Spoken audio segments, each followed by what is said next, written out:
आता बघूया सुपरफास्ट 50 बातम्या।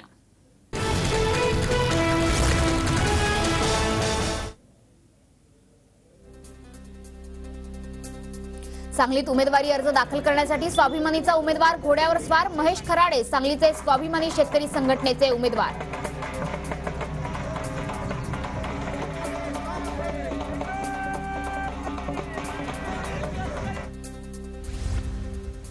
चंद्रपूरच्या हिंदी सिटी हायस्कूल मतदान केंद्रावर काँग्रेस कार्यकर्त्यांचा राडा। प्रतिभा धानोरकरांच्या नावापुढे फुलीचा शिक्का मारल्यानं राडा। कार्यकर्त्यांची मुनगंटीवारांविरोधात घोषणाबाजी।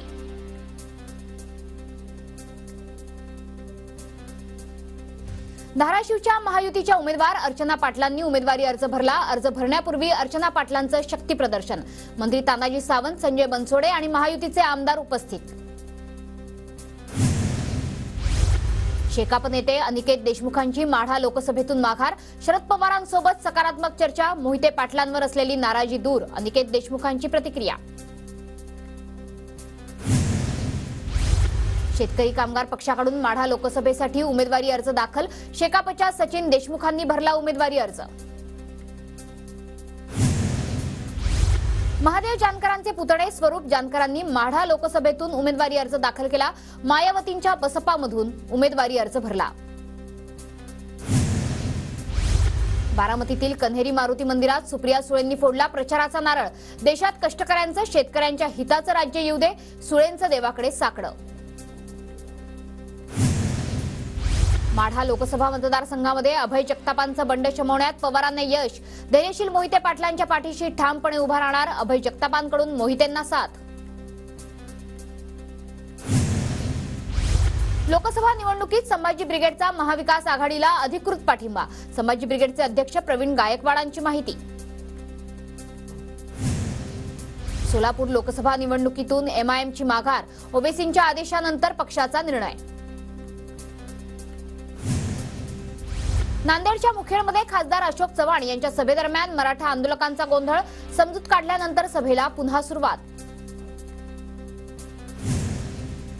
शिरूर लोकसभा मतदारसंघातील महायुतीचे नेते एकत्र। अतुल बेनके, शरद सोनवणेंचा आढळराव पाटलांना खासदार करण्याचा पवित्रा। गडचिरोलीच्या चिंतनपेठमध्ये धर्मराव बाबा आत्राम यांनी बजावला मतदानाचा हक्क। सर्वांनी मतदान करावं, आत्राम यांच्याकडून आवाहन। जगातील सर्वात कमी उंचीची महिला ज्योती आमगे यांनी बजावला मतदानाचा अधिकार। नागपुरात परिवारासह केलं मतदान। भंडाऱ्यात व्हीलचेअरच्या माध्यमातून वयोवृद्धांचं मतदान। निवडणूक आयोगाकडून दिव्यांग वयोवृद्धांसाठी मतदानाकरता व्हीलचेअर उपलब्ध। परभणी जिल्ह्यात दिव्यांग आणि ज्येष्ठ नागरिकांचं मतदान। मतदारांच्या घरी जात मतदानाची प्रक्रिया पूर्ण। रामटेकमध्ये जिवंत व्यक्तीची मतदार यादीत मृत असल्याची नोंद। पारशिवनी जिल्हा परिषदेच्या केंद्र क्रमांक 270 मधला प्रकार। पुण्याच्या भोरमध्ये बैलगाडा शर्यत पाहण्यासाठी आलेल्या व्यक्तीचा बैलगाडा धडकल्यानं जखमी होऊन मृत्यू।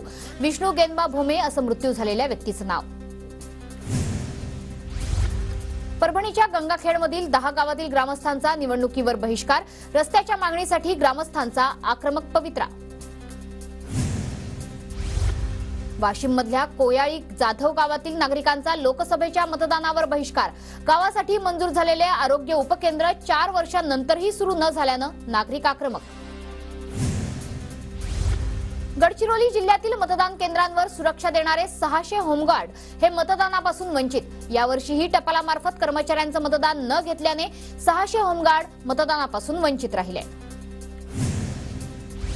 पुण्यात डीएस कुलकर्णी यांच्या मुख्य कार्यालयावर छापे। जंगली महाराज रोडवरील कार्यालयात ईडीचे 2 पथक पोहोचले। गुंतवणूकदारांची फसवणूक केल्याच्या प्रकरणात कारवाई। नागपूरचे जिल्हाधिकारी डॉक्टर विपिन इटनकरांना बजावला मतदानाचा हक्क। सीपीआय अँड बेरार शाळेतील मतदान केंद्रावर सपत्नीक बजावला मतदानाचा हक्क। नागपूरच्या बेला तालुक्यातल्या उमरेडमध्ये लग्नाआधीच नवरदेव स्वप्नील डांगरेंनी बजावला मतदानाचा हक्क। डांगरे यांचं रामटेक लोकसभेसाठी मतदान। चंद्रपुरात ज्येष्ठ समाजसेवक विकास आमटेंकडून मतदान। विकास आमटेंकडून नागरिकांना मतदान करण्याचं आवाहन। गडचिरोलीत गुलाबी मतदान केंद्र सुरू। गुलाबी मतदान केंद्रात महिलांच्या हातात संपूर्ण कारभार। केंद्र अधिकारी किंवा पोलीस केंद्रांवर महिलांच्या हाती कारभार। चंद्रपूरच्या वर्धावेली मतदारसंघात तृतीयपंथीयांनी बजावला मतदानाचा हक्क। मतदान करण्याचं तृतीयपंथीयांकडून आवाहन। चंद्रपुरात दिव्यांग मतदार मतदान केंद्रावर मतदानाचा हक्क बजावला। मतदान करण्याचं दिव्यांगांकडूनही आवाहन। नागपूर लोकसभेसाठी भाजप नेते आशिष देशमुखांचं मतदान। विदर्भात उन्हाचा तडाखा असूनही मतदारांकडून मतदान करण्यासाठी आवाहन। धाराशिव जिल्ह्यात निवडणूक आचारसंहिता भंग केल्याप्रकरणी 52 तक्रारी तर 34 तक्रारी तथ्यही नसून 13 प्रकरणात आचारसंहिता भंग केल्यानं गुन्ह्याची नोंद। सहकारी सोसायट्यांमार्फत कर्ज पुरवठ्यासाठी जळगावच्या बोदडवडमधल्या शेतकरी आक्रमक। जिल्हा बँकेच्या शाखेबाहेर घोषणाबाजी करत धरणं आंदोलन। नाशिक जिल्ह्यात 20 दिवसापासून बाजार समित्या बंदच। कांद्याची 700 कोटींहून अधिकची उलाढाल ठप्प। बाजार बंद असल्यानं उन्हाळी कांदा काढणीचं कामही रेंगाळलं। नाशिकच्या नामपूर येथील कांदा व्यापाऱ्यांच्या मोसम खासगी मार्केटचा परवाना निलंबित। पुणे येथील पणन संचालक विकास रसाळ यांची कारवाई। नाशिकच्या सटाण्यातील नामपूर बाजार समितीचे 2 संचालक अपात्र। बाजार समिती निवडणुकीत खोटी माहिती सादर केल्याचा ठपका। बीडच्या परळीमध्ये पाण्याअभावी 1 एकर टोमॅटो उद्ध्वस्त। शेतकरी नारायण नाईकवाडेंकडून 1.5 लाख खर्च करून टोमॅटोची लागवड। शेतकऱ्यांवर आर्थिक संकटाचा डोंगर। नांदेडच्या उमरी परिसरात अवकाळी पाऊस। अवकाळीमुळे जनावरांच्या चाऱ्याचं नुकसान। अनेक भागातले वृक्षही तुटून पडले। नाशिकच्या इगतपुरीमधील धरणांमध्ये अत्यल्प पाणीसाठा। नाशिककरांसोबत राज्यालाही पाणी टंचाईच्या सामन्याची शक्यता। उजनी धरणाचा पाणीसाठा 40% खालावला। सोलापूरसह पुणे जिल्ह्यावर पाणी टंचाईचं संकट। नाशिकच्या मालेगावात उन्हाचा तडाखा पाहता मनपा आयुक्तांचा मोठा निर्णय। स्थानिक पातळीवर काम करणाऱ्या कर्मचाऱ्यांच्या वेळेत बदल। मात्र हलगर्जीपणा केल्यास सक्त कारवाईचाही इशारा।